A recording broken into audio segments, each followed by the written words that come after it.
Welcome, fellow travelers. My name is Shakacon, and I'm joining Chibi and Vertek at the Golden Feather. Come on in, grab a seat, and let's share some tales of adventure.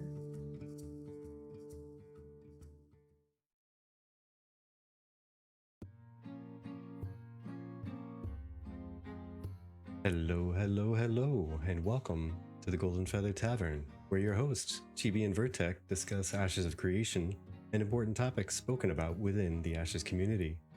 Every week, we invite you, the viewer, and a special guest to pull up a chair, grab a pint, and join the conversation with us. Today is the 12th of March, 2024, and we are on episode 199. Sweet loot. And our lovely guest today is Shakacon. And how are you doing today? I'm doing wonderful, thank you. Thank you for joining us on your traveling bard tour. Not sure how many stops you have, but we're glad this was one. And Chibi, how are you doing today? I'm doing pretty good. Hey, pretty good. So Yep. what do we have on tap today? We are going to be talking about some game difficulty topics such as world bosses and how far they should be tethered, as well as difficulty issues within the MMORPG genre, and some loot topics such as looting rights and how ancient relics should work, as well as some other fun topics from the community and our chat. And of course, our bard this week, Shakacon. But of course.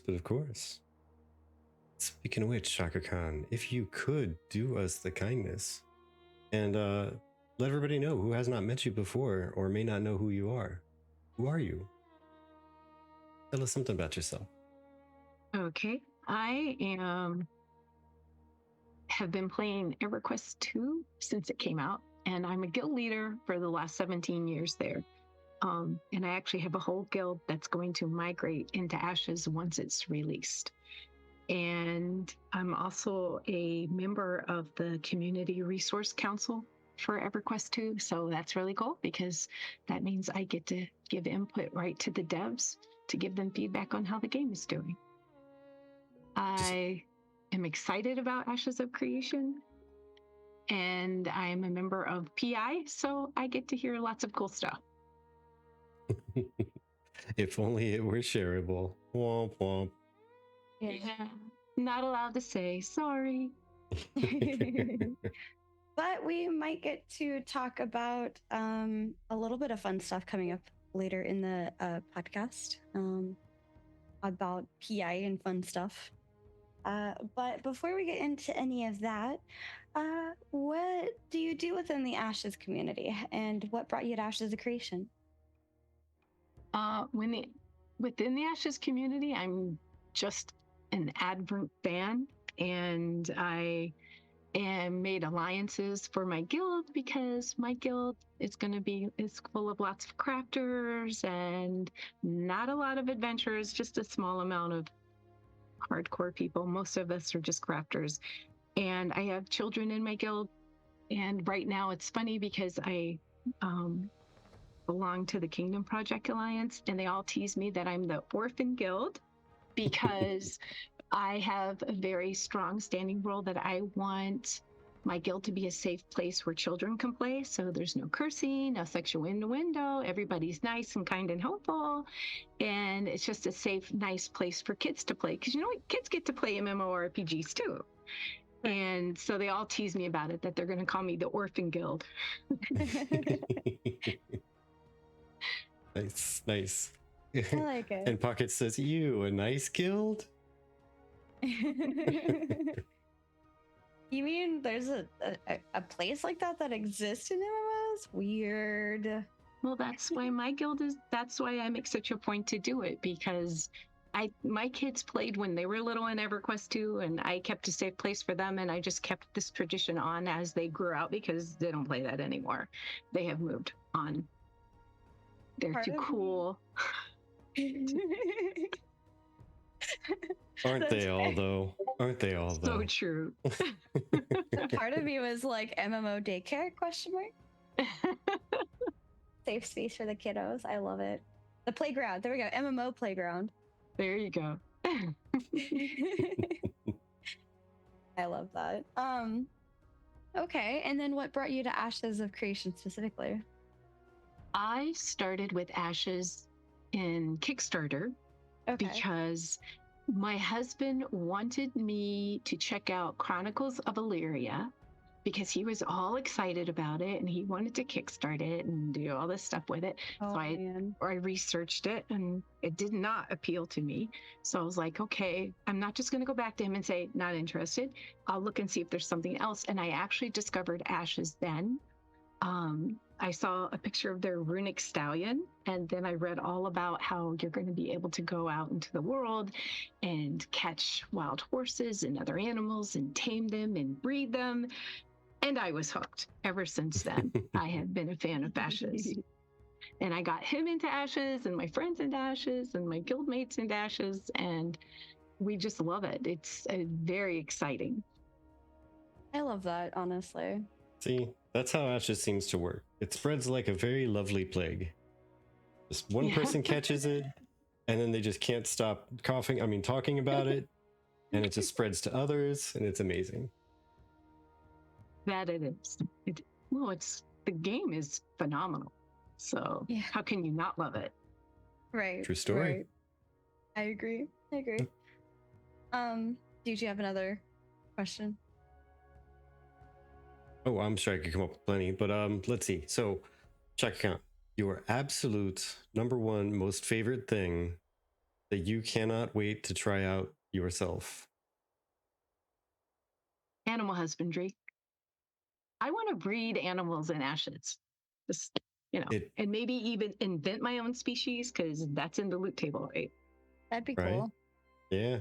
See, that's one of those systems that I think is going to be really tricky for them to nail down and get to work properly. Hopefully it'll be really smooth after they do, like making changes, updates, adding new whatevers, but man, it just looks so in-depth. No kidding. I've never seen anything like it. And if they pull that off, oh my gosh, that's going to be the most amazing thing. And I can't wait to try. I'm looking forward to Alpha 2, so I'm hoping it's in place so I can just go and breed animals. So my question is, if you could breed any animal, like let's say you were one of the artist people from Napoleon Dynamite with drawing the liger, what would be your phantasmal creature that you would come up with that you would like to breed in Ashes? If you could just spring an animal from your head. Like any kind at all? Yeah, like if you could make any combination of creature, what would it be? Oh my gosh. That is a difficult question. I'm over here asking the hard ones. I'm sorry. Well, because you think, like, what would you... I love horses so much. But if you could have a horse that had scales like a dragon and had the strength of the dragon, right? Ooh. And the maneuverability in the air like a dragon, that would be amazing. Because then you'd have the best of both worlds. Yeah. Horse dragon. Fantastic. What would you call it? What would you call it?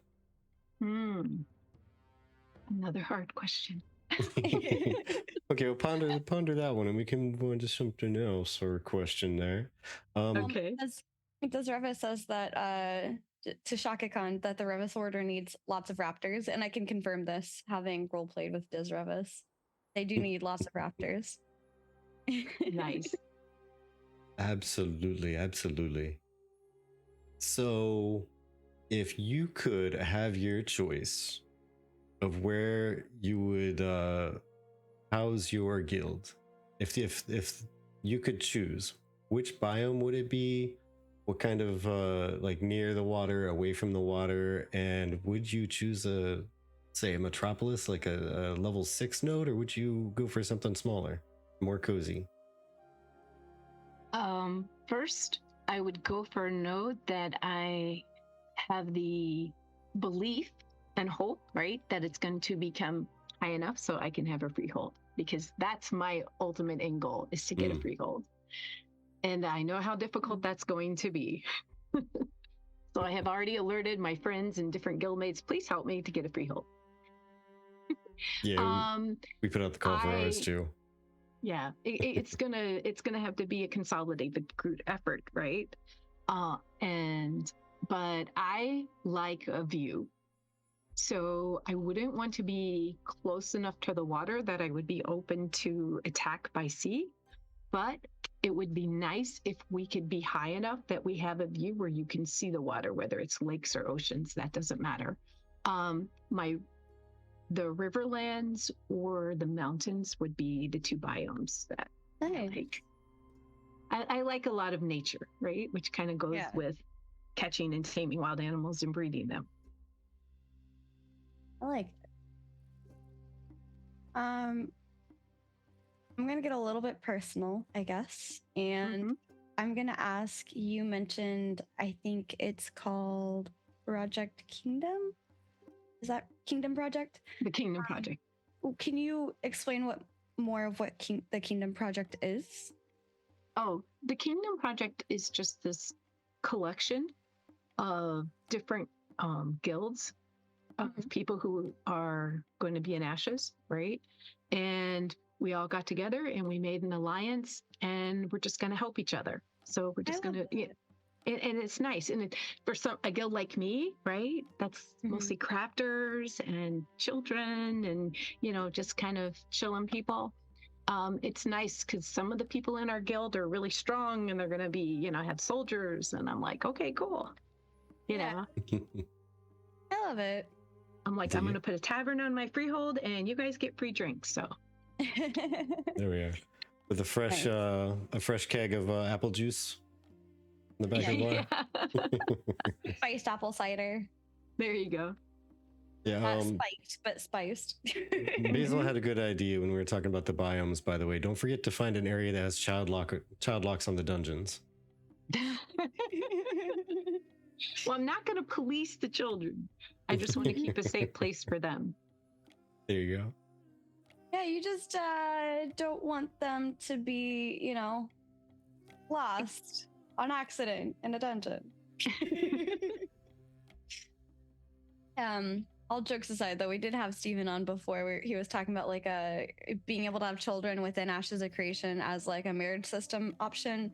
And then there was a whole debate about having children in an MMO, and then what do you do if a node gets sieged? And then somewhere along the line, we ended up talking about Children of the Corn, where there's just some red eyes peeking at you from the farmlands. Oh my gosh! Hopefully we don't run into that situation. You never know. We might come onto someone's freehold, and all you see are rows and rows of corn, right? True. You never know. Farmers, watch your crops. You never know if you're going to get raided by children. That's right. They're just hungry. It's okay. Just give them a portion of it. It's fine. They'll probably make you a good meal if you did that. Yeah, exactly. Stay out of my corn.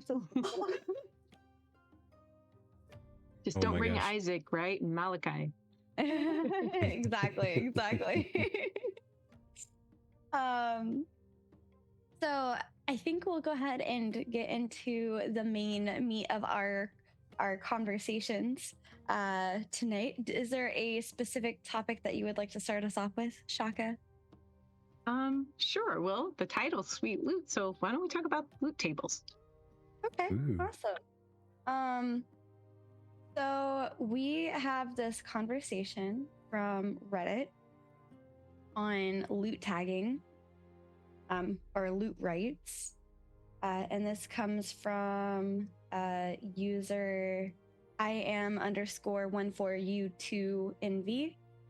And they're talking about how previously it was stated, and on the wiki it is stated, that the first party to obtain a tag on a mob or a boss will gain approximately 5 to 10% edge over competing parties in terms of total damage done when determining looting rates.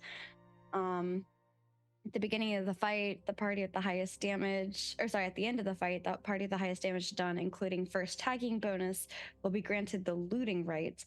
And their concern is, what about the tank main and healer people, right? The tank healer support section. Like, if they don't get the initial tag on a mob and a damage dealer does, or if a group with more damage dealers compared to the tank healer support group gets the initial tag, then it's pretty much /GG for the tank healer and support player or group of players, and they may as well move on to something else. What are your thoughts on that? You pose an interesting conversation there. Well, one thing is every glass cannon, which is DPS, right, is going to die if they don't have a healer in their back pocket. Just saying. And if they want to maximize their DPS, they're going to need a tank who's going to place the mob and hold the mob from going and squishing your DPSers. So the thing is,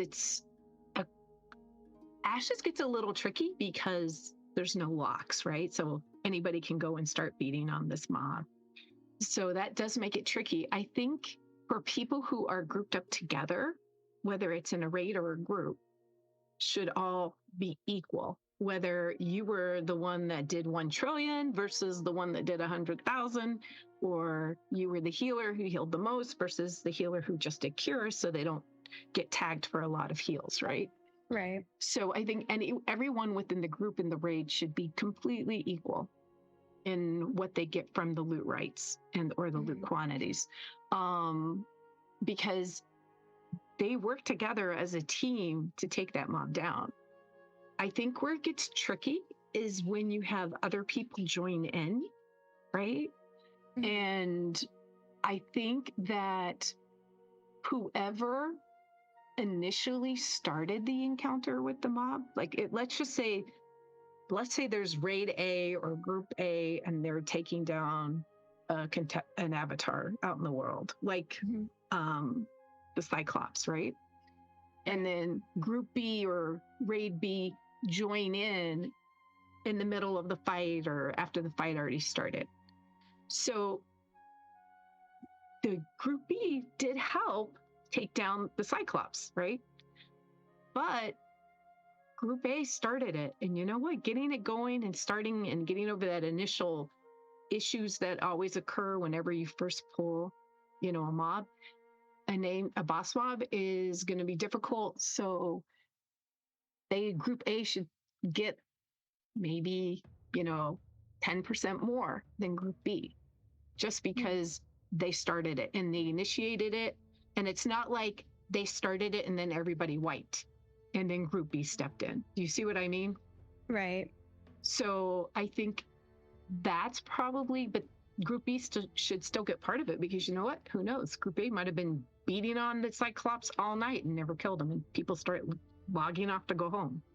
So, so group B definitely played, some kind of amount.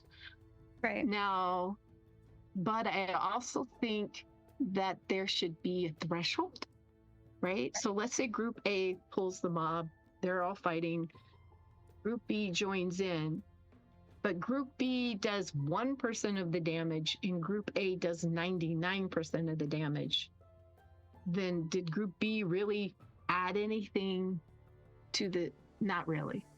So I think that there's some math calculations that they're going to have to do, because you don't want like group B coming, stay way in the back, and then, I'm going to shoot my bow and arrow at them, right? Sniper shot. And there, now our whole group is going to get part of this loot, even though we didn't do anything to help. Now, does that make sense? Yeah. That's my take on it. And the thing is, I don't ever think that it should be solely dependent on how much DPS you did, because if you don't have a healer, you're dead. Unless you're one-shotting, and I don't see any boss mobs in Ashes being able to be one-shotted. Right. That makes sense. Vertec, what are your thoughts on that? Yeah, I think the concern that you had there is kind of what they were referring to mainly in the post was like whoever the term whoever was kind of used for whatever party, or if it's two individuals. If it's one individual, then they tag it, and then they would get that 10% bump. But if it's a party, then the entire party gets that 10% bump initially. But for the rest of it, I do like the idea, and I've kind of had the same thing that I've said a couple times where, yeah, I think that there should be a little bit more in the range of calculating in damage as well as effective healing.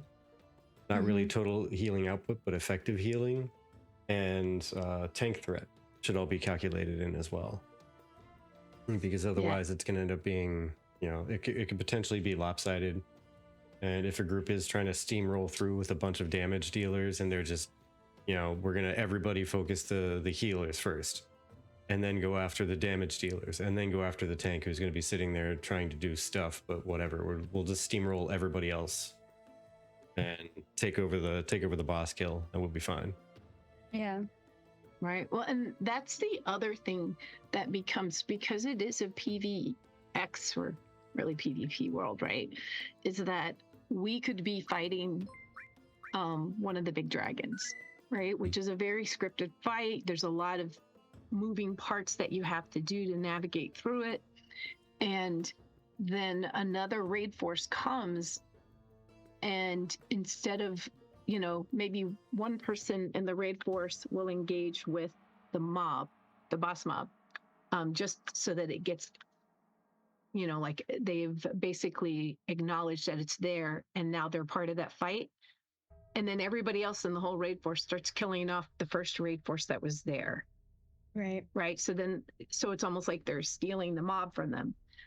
And that's a big worry that I have, because that would make it kind of toxic, in my opinion.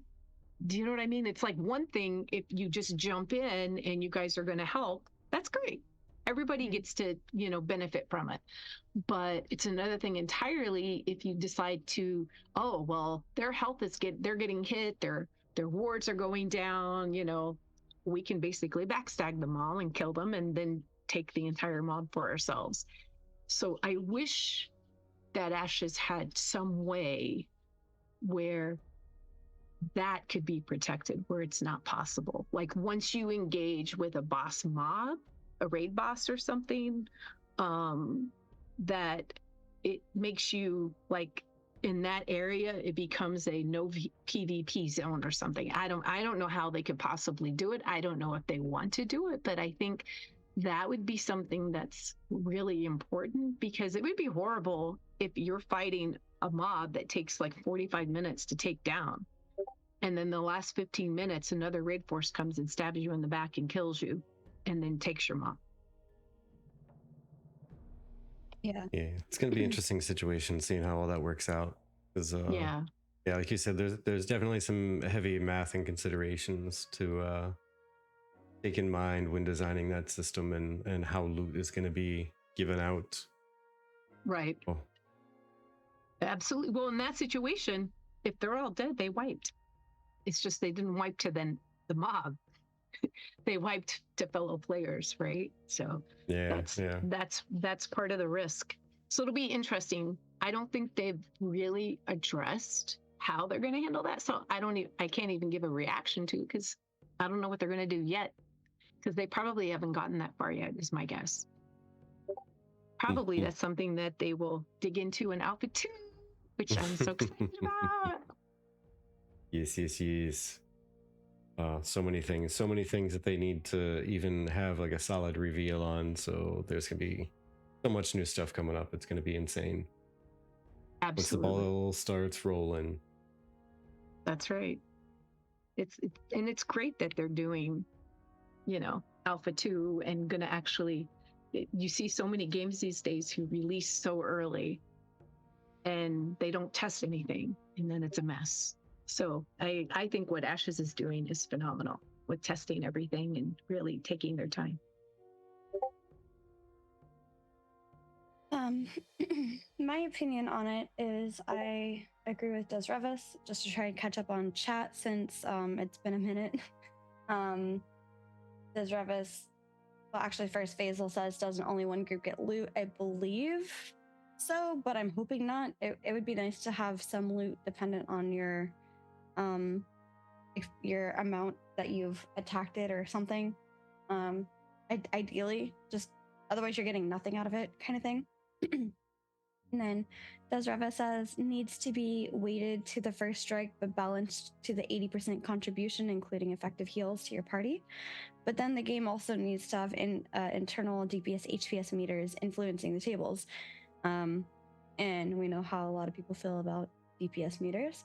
But I do agree with that. I feel like just basing it off of damage, while Intrepid is doing something primarily different when it comes to the way that their healers work, in terms of the cleric is intended to be more so attacking people to then heal. I think that might change a little bit more of quote unquote how much damage I will do as a healer, for example, but I think that's still something even tanks need to consider, or people that maybe aren't doing as much damage because they're support like bards. I think that's all stuff that we have to consider, you know. And then Maltori, welcome in. First off, thank you for the follow. Says, remember though, the biggest detractor of PK is the corruption system, which yes, we're hoping that the corruption system does its job. And you know, we're gonna be able to see and test it in Alpha 2. And I'm excited to see how that goes. And sorry about the issue with our VTubers. I guess the VTuber server is having an issue. So we're back up now, but that's why we went away for a second. I don't know what happened there. But my opinion overall is yes, I pretty much agree with what Chad is saying. You know, the healers should have a consideration for this. So that brings us on to, because there's a second part to this. Even if the tank healer support gets the initial tag and therefore the tag benefit, does that mean that the 5 to 10% subject to change bump in overall damage done to the mob or boss will be enough to have them end up as top DPS after the kill? Another way of looking at it is Steven is saying that damage dealers or groups that are damage dealer heavy are only going to do approximately 5 to 10% more damage than a tank healer support or tank healer support group. So in general, they're worried about damage dealing groups out damaging a tank healer support heavy group, and thus taking over. Even if they were the first ones to tag the tank healer support group, they would be overtaken by the damage dealing group in damage percentages. And that's a concern that they have. Oh my goodness. Des Revis, thank you so much. Cheers. Thank you. Much appreciated, friend. Welcome into all of our new patrons. We greatly appreciate that. And I just want to do a quick plug real quick. First off, Des Revis is a part of a really good community that I think is in association with Shakacon's community. That's correct. And yes. They're very sweet as well. I like Revis Order. And the subscriptions at the moment, we have a goal of getting to 150 total subs, and that money will go towards us sending a PC to somebody in the community who is in need of a PC upgrade as a way to give back to you guys. So I love it. I love just seeing the community work together. Honestly, that's my favorite part. It's just like knowing that you guys are working with Revis Order, and that, you know, we're all supportive of each other. That's been my favorite part with everything to do with the Ashes community. And Maltori, thank you so much for the subscription. Cheers for that. Thank you. Much appreciated to you as well. Oh my gosh. What? Thank you. Thank you again. Times 10 more. Yes. Yeah. Des went into the into our Kingdom Project Discord channel, and he posted for your podcast there. Aw. So everyone Aw. would join. Thank you, Des. That's super nice. That's super nice. He's a great guy. Not quite, but Absolutely. it's a good cause, so F yeah. And Peon says I'm not supportive of dwarves. Poor dwarves, man. Poor dwarves. You guys are awesome. Thank you. But yeah, sorry. To get back on track, do you think that should be a concern? Should we be worried about damage dealers outdoing damage to us tank healer support peoples? I think that, well, first of all, your healer, if they're doing damage, they're not doing their job. They need to be healing, right? Primarily. Healer is only going to be damaging if they have heals that, I only play healers and mages in every game I play. I try and experiment with the other things. I don't like them. I always play healers. I always play healers. And my mage is always a glass cannon. So she puts out a ton of damage, but if she gets hit one time, she's dead. And then my healers are all heal spec'd, because as much as I might enjoy doing DPS as a healer, the mage I'm going to keep alive or the ranger I'm going to keep alive is going to do 10 times more. That's kind of my philosophy. It's just my own personal philosophy. I think that the thing is I think that instead of saying, let's look at how much damage is done to this mob, maybe they should take each class, right? And they see how active was this particular person. Was this person constantly casting heals or cures or reses, right? Mhm. Or was the person just standing there, and not doing a lot? Was the tank actively taunting and attacking the mob in place, or was the tank just kind of hanging out? Right. And then were the DPSers, were they attacking the mob and doing damage, or were they just kind of doing nothing but standing there? Maybe instead of doing it based on how much damage you dealt, do it how many interactions did you have within this event? Right. I agree with you. I do. I am a healer main. I've always played healer. Vertec is a tank. I'm a healer. That's actually why we work together really well as a couple. But my only counter is Disc Priest in World of Warcraft, where the purpose is to put a bunch of I forgot what the word is right now, but like the yellow things around people, shields, and you do damage and it heals people that have the shields on them. And that is kind of, it's not one-to-one, but that is kind of the same vibe that I'm getting from Ashes of Creation, especially back when we first, back when they were first talking about all their different classes from the Kickstarter era and things like that, where they said that they don't want the healers to be standing in the back just healing there. They want them to be a little bit more frontline and a little bit more active. And so that's kind of where my brain is going with Ashes of Creation. Right. Being a bit more, doing more damage instead of my usual holy priest in World of Warcraft, where I was just kind of in the back and just like popping off heals, and so that's what I'm trying to consider is like, with that in mind, do we need to worry about damage dealers outdoing it? But I do agree that, if done correctly, instead of just looking at damage, looking at total effort done during a fight, instead of just damage done, I think that's a much more fair way, because again, we have our support who may not be doing any damage or healing, they're just buffing and debuffing. Right. And you've got your tanks who are threat mitigating and damage mitigating and things like that. So yeah, it's a really good point. Oh boy, there I go again. Oh, did you get kicked off? Womp womp. Yep, I left the collab again. Yeah, it seems like servers are unstable right now over in Steam. Yeah, that's what VTube Studio is saying, that there's a Steam connection failure. So. Womp Oh my womp. boy. Wait. Oh, okay.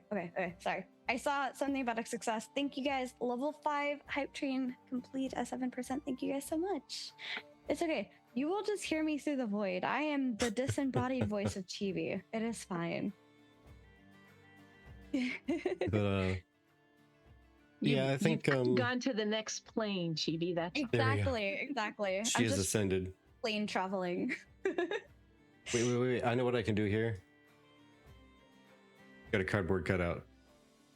Oh boy. Thank you. Appreciate that. Don't mind my deadpan straightforward stare. Just I was gonna say, you're gonna have resting not impressed face. Fine though, it's fine. Oh my gosh. But we need a cleric in here stat. Oh my gosh. Lowdy.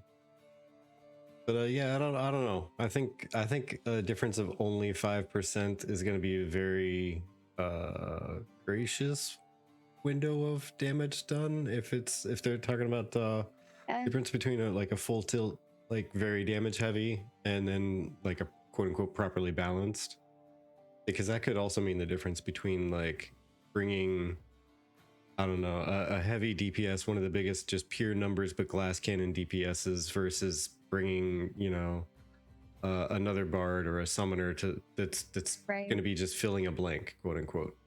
Like just drop out the summoner, bring an extra mage because the mage has the, you know, the pure damage numbers, and that as a group would probably boost it up at least a couple 3% to 4%. Yeah. Just by replacing that out, at least if they're following some of the typical like setups for purposes of a class, the more utility they have, the more damage output they're gonna have, you know?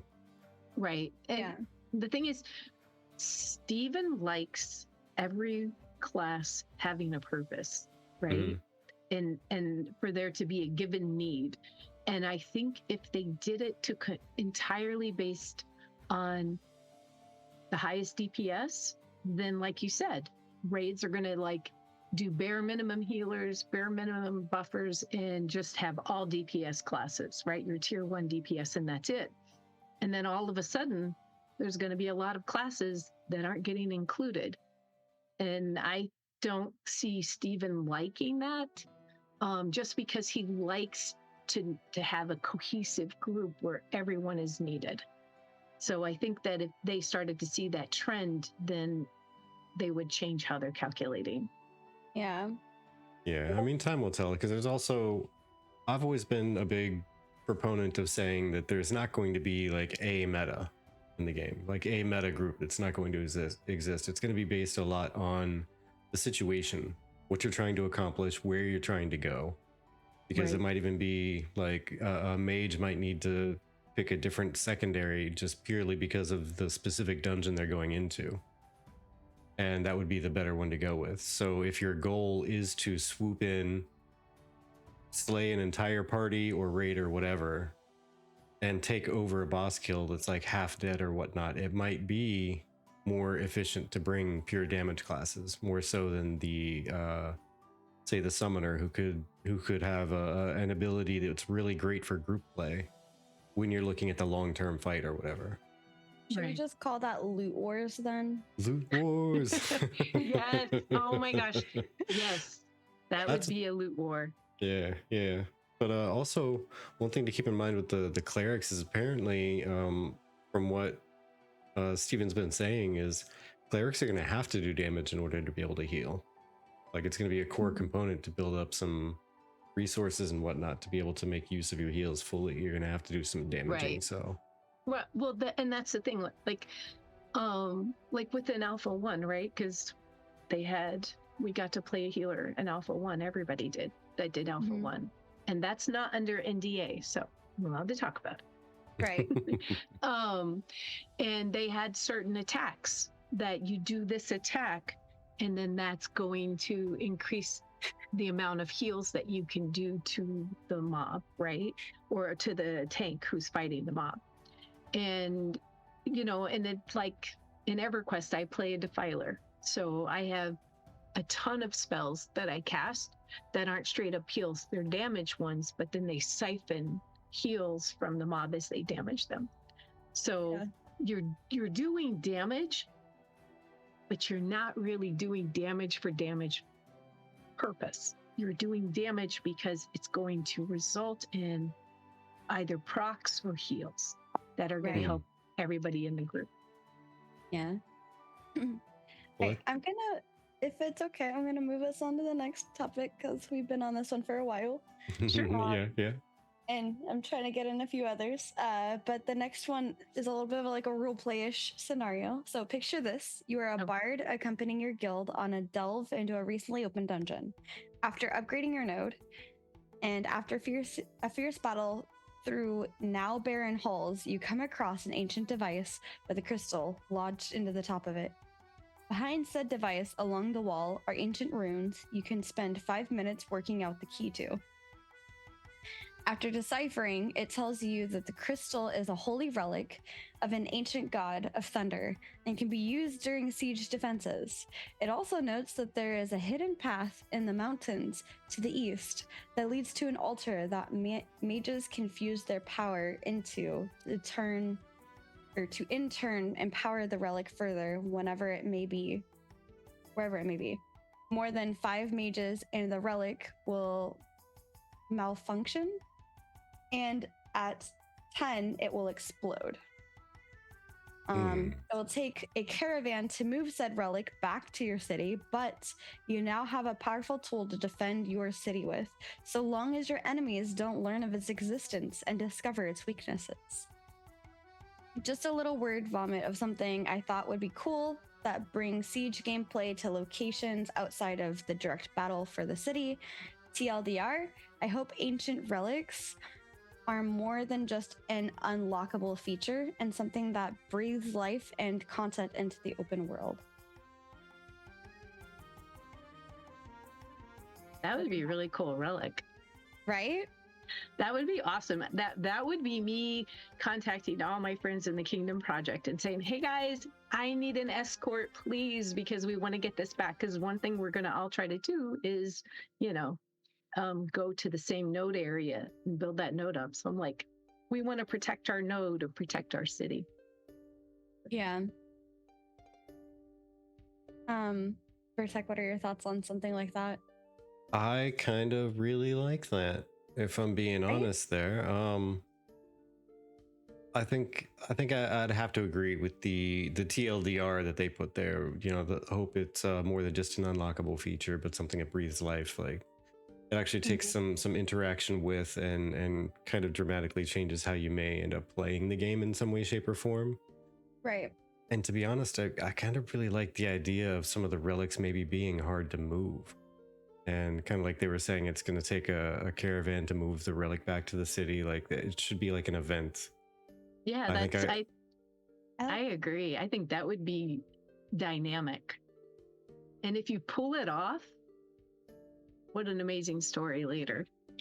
Absolutely. Right? Can you imagine how many times that could change hands on the way from, a raid over to a node's specific building that it needs to be housed in? Right.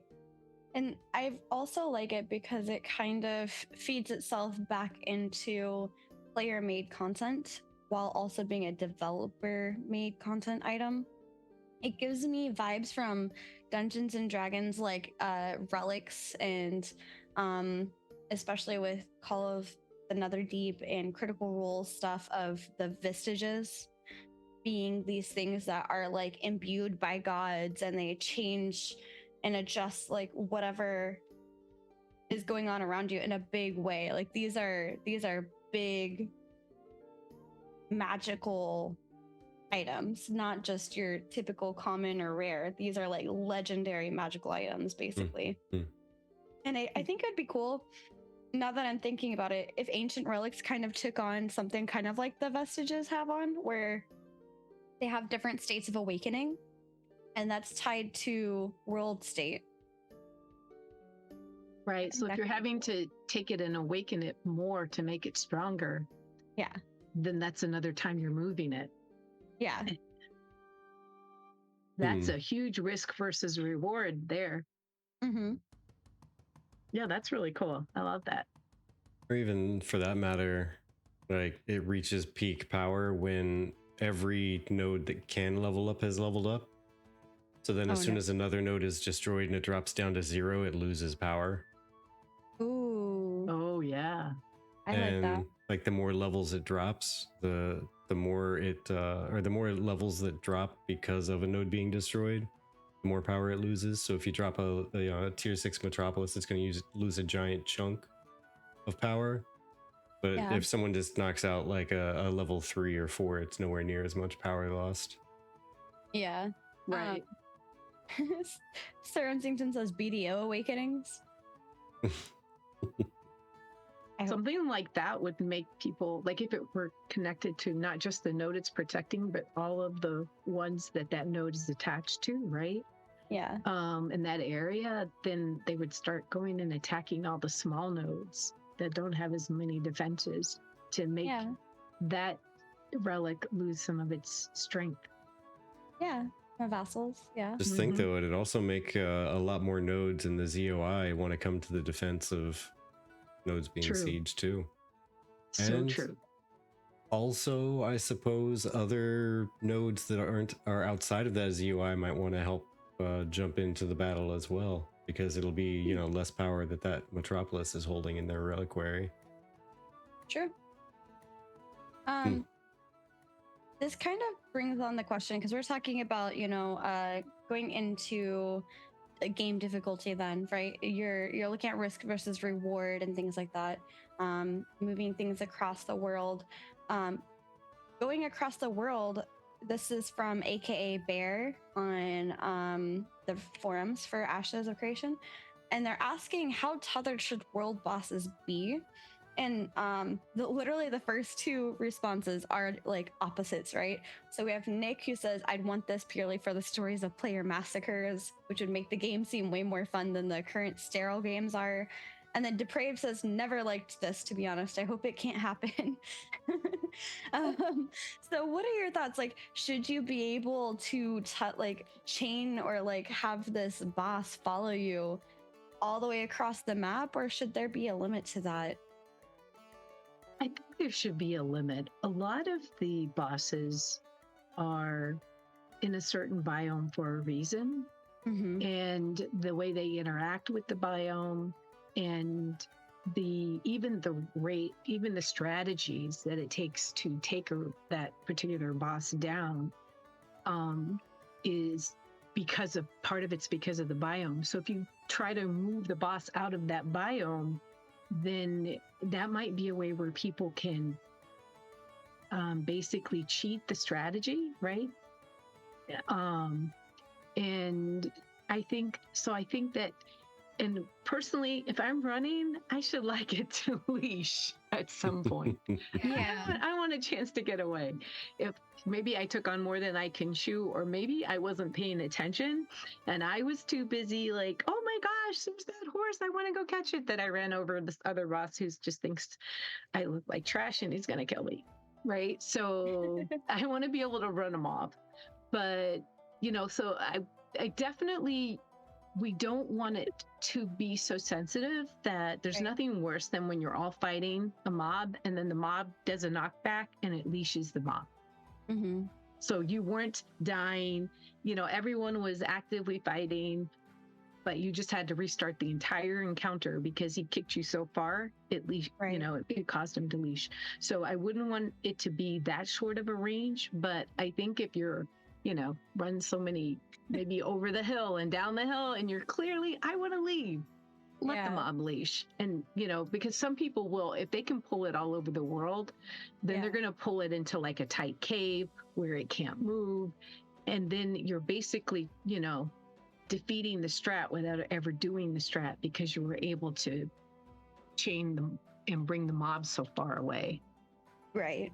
I can see that. So don't trick the script, right? Yeah. Vertec, what are your thoughts? I think that I would like to see a combination of all the above. Personally, I would like it if most of them were kind of tethered. They have a longer tether than most other mobs. Obviously, they're like a world boss, so like almost an entire biome is their home. Because they're probably mostly going to be very large creatures, I would imagine. But even if so, they're used to, you know, that being their area. Like, this is my home. I allow these creatures and whatnot to live here, but you are not these creatures. Get out. Right.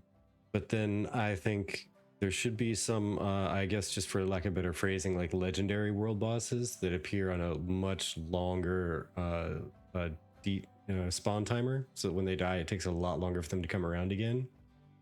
But then they have, say, an entire continent. They can go over anywhere on that entire continent. They have a quote-unquote home, or maybe a couple of them that they might spawn in or walk between, but then anywhere in there they could be dragged around. Because that one's going to be a big event anyway. If somebody doesn't call their guild and take care of it at the spot they found it, they might not be able to have a chance to take it down anyway. Yeah. So dragging it back to town, it's gonna have a lot of attention drawn. True. And then you have the whole entire town or node kind of trying to attack it because they're trying to survive this thing attacking them. But I also would like the idea of being able to outrun it if you're not going to have a tether. Like, could I at least outrun it? Because again, what if I accidentally aggroed it? It was not my intention to aggro it. I would like to not be aggroed by it. Like, I could just see myself doing that on accident. Maybe I didn't realize just how far the zone of influence was for that, or zone of aggro was for that item or that creature. Just Steven it back to town. Just Reva says 1, 2, 3, 4. I declare monster war. Pockets R says, but did you die? Sir Huntington says, I'm looking forward to the PvE raid team and PvP. I think heal team aspect of open world raiding. Maybe you initially go into the boss with 60 folks, but 40 of you have to peel for the PvE team, who is now 20 for the PvE team. I kind of like that because, like, I feel like that's something we've seen a lot in the community, right? Is that you're gonna have to have your PvPers with your PvEers, or your PvEers are gonna have to be decently good at PvP to fend for themselves in a game like Ashes, especially with how open world everything is. And that kind of takes me to our final conversation on game difficulty. And this is a video by Nice. I want to just put it out there. And you know, we've talked recently about how with open world raiding and open world dungeons, the ability for people to come and PvP you, should the mobs or the monsters be easier to fight then, because now you also have to deal with these people attacking you that are other playing characters in addition to this mob that you're already trying to attack and the mob that they're trying to attack. And Nice is kind of having this conversation of how, you know, there are some people that like to play their games on hard mode, and I'm the type of person that I like to play my games on easy mode because I'm not looking to be like the sweatiest at the game. Also, maybe I'm just not good enough at the game to play it at the hardest mode level, right? So with Ashes attracting all of these people and MMORPGs attracting all these different types of people, how will Ashes kind of handle this difficulty problem? What are your thoughts? Well, like you, I'm playing a game Nightingale right now. So I'm playing it on easy mode because I want to experience the game, right? Rather than dying a million times. And then sometimes I'll go back, and then once I've played it, I'll go back and play it again on standard mode. If I figure like, okay, we can do this. But the thing about MMORPGs is that you can't set the level of the game. It's the same for everybody. So then what do? You have to get friends who are strong. Like, it's a no, everybody knows I have no Mario skills. So if it's going to require a very intricate pattern of jumping from this place to that place, I'm usually in the lava, you know. I know someone like that. I don't know what you're talking about. So my husband, he always has to come and save me, or some of my friends and my guildmates, they'll come save me. But you know, I have my own pieces that I bring to the game, but super skills is not one of them. So, and I think that that's what we have to do is in an MMO, you know, just because I don't have a skill doesn't mean they have to dumb down the mob. I just have to find some people who are complementary to me. So like, I'm really, really good at healing. So if it's a really, really hard mob, I'm going to bring my healer and not my mage. Right. And then let them interact with it while I'm interacting with all of my people. And I can follow a script. I just have to see the script at least once to know what to expect.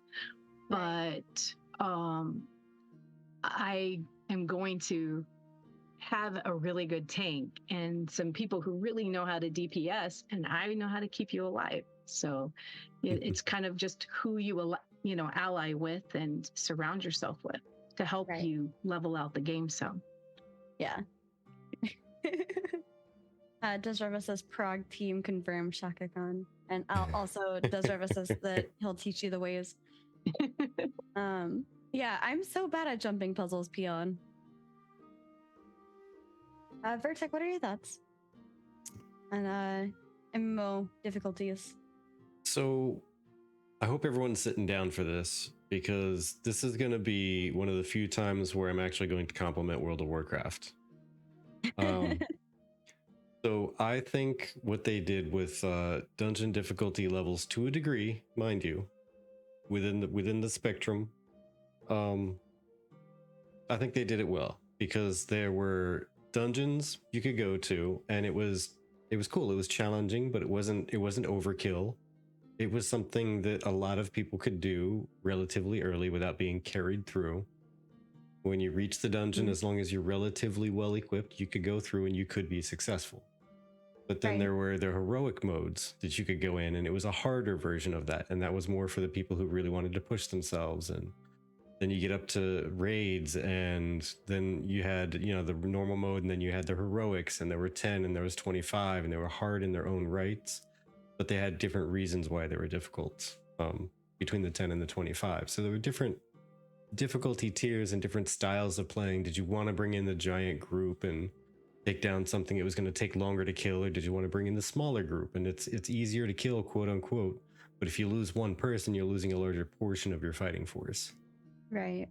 That's sorry. Oh, no worries. But yeah, I guess just to wrap up, I kind of like that. Like, there's something for everyone to approach. Like, there wasn't as long as there's something that everyone can approach. Maybe they're not going to be successful at it if they're trying to aim for like the big heavy duty stuff right off the bat, but at least have it there. I like the challenging stuff. I really, really do. But we also have to keep in mind that raiding and dungeoning is going to be really, really hard to do because of the PvP folks out there. It's going to be really hard to get a PvE focused group out there.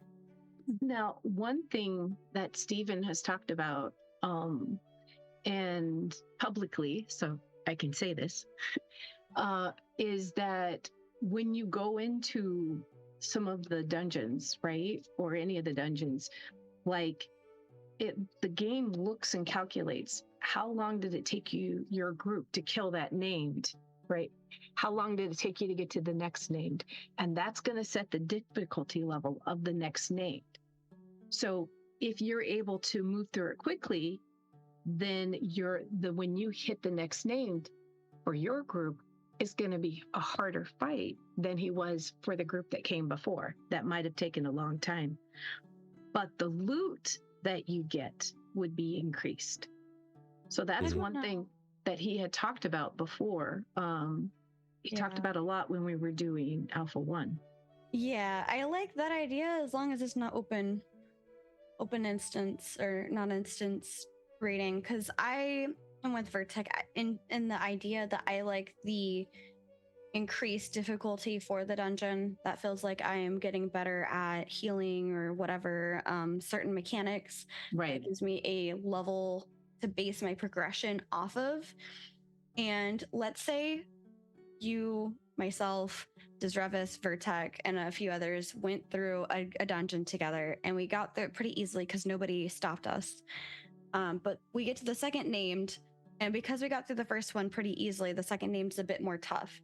But now we have a sneaky group of PvP people who are looking to gank us and take over our second named. And now we're dealing with a more difficult second named than the first one, but also PvP people at the same time. And that's to me where like I don't know how to feel about it. I'm not going to say I don't like it yet. I'm not going to say that I think it's going to be a bad system yet. I'm saying that is one thing I'm going to be hopeful that it ends up well, but kind of skeptical of how it's going to work.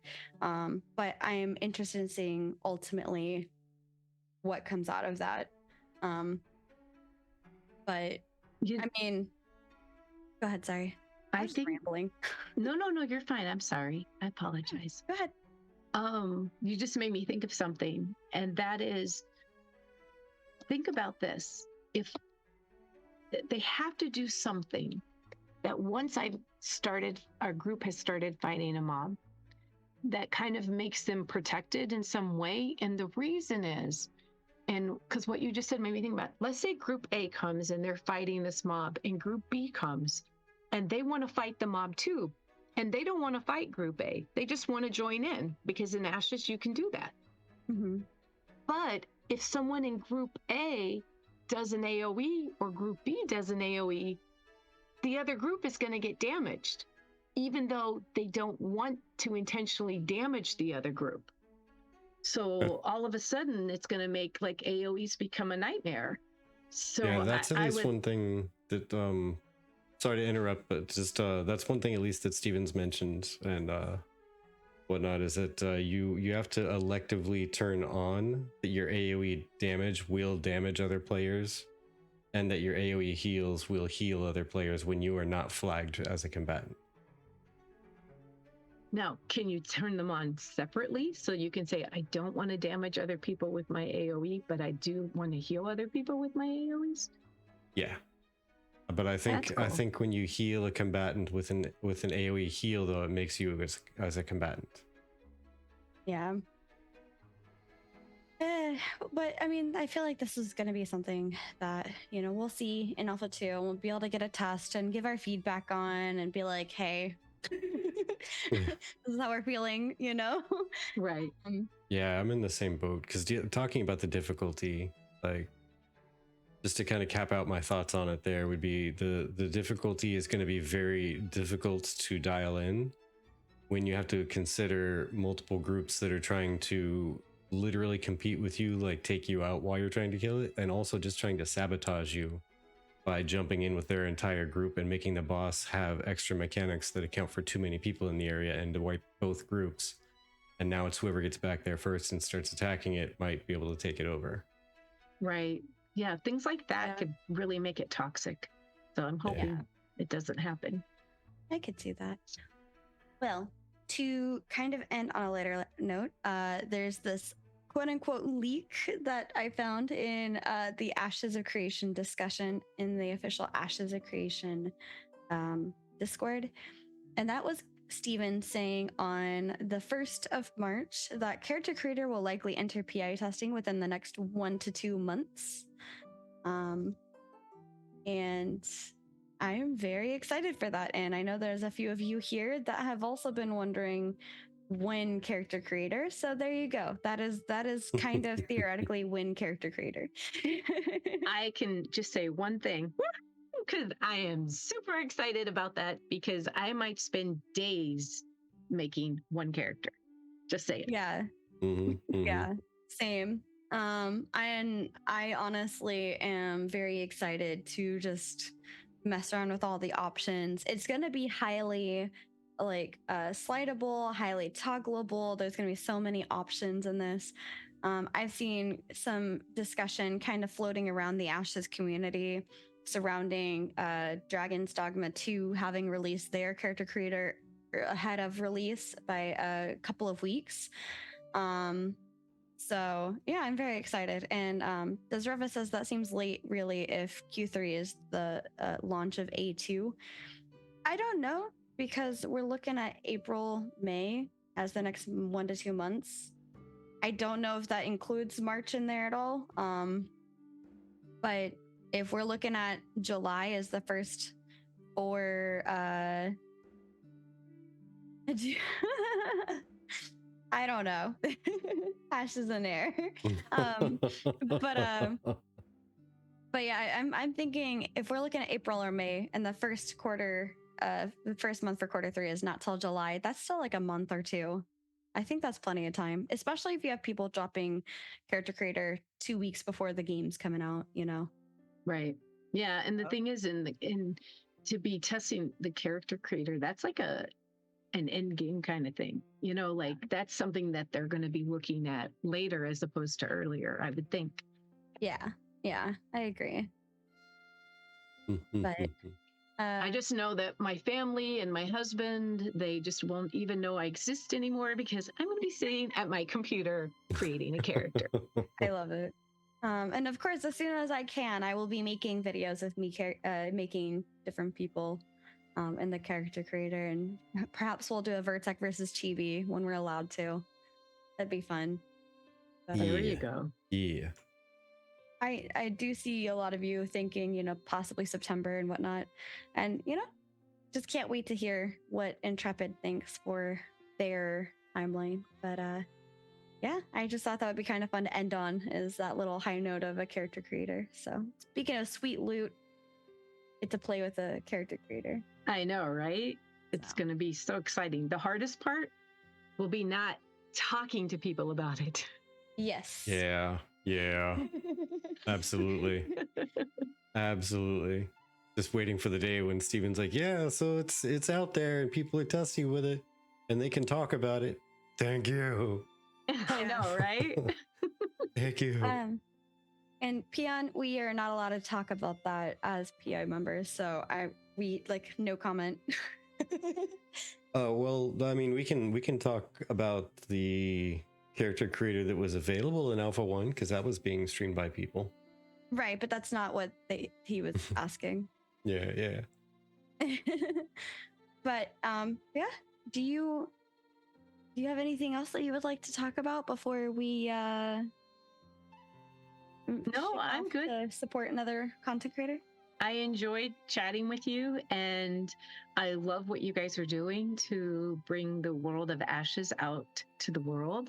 So thank you, because that's amazing. The more super people we have for Ashes, the better. I think what you're doing is amazing, creating a nice safe space for, you know, people like that have kids and whatnot, and maybe people who want to be in a more family friendly environment. I think that's really awesome. Thanks. Hmm. Yeah. The MMO players in training. That's Yeah, right. Exactly. That's right. Training the next generation. That's right. As we close up, if anybody in chat wants to give their feedback, we have a couple people we could raid over to. Namely, there's Nice and No One Else, both streaming the same show, and they have Thogli as a guest. So Yes. Otherwise, we will pick somebody. We were on last week's episode. If we get no feedback, we'll choose somebody. But Chibi, did you have any closing thoughts? I think it would be fun to play with the character creator, but I definitely don't want to see some next generation MMO players show up in my fields. I think that would terrify me. But I'd happily offer them food from our tavern. There you go. All right, well, thank you everybody for hanging out with us. It's really a delight when we see people in here actually engaging with us and chatting and jumping in the conversation and making us laugh in our mid-sentence because you say something that just totally takes us off guard. So thank you so much. It is the greatest form of support you can possibly give us. Not to downplay the subs that you guys gave out today. That was super awesome. But just being here is magical in itself. So thank you so very much for that. Yeah, and they have spoken. We're raiding over to Else. Else it is. Yes, Rensington, you did get outvoted. But everybody, Yes, anime night. until Well, we I see you always again. play an elf, so I'm happy to hear that. There you go. All right, well, until we see you again, folks, everybody, please have yourselves a great day. We'll catch you next time. Yes. Bye. Bye.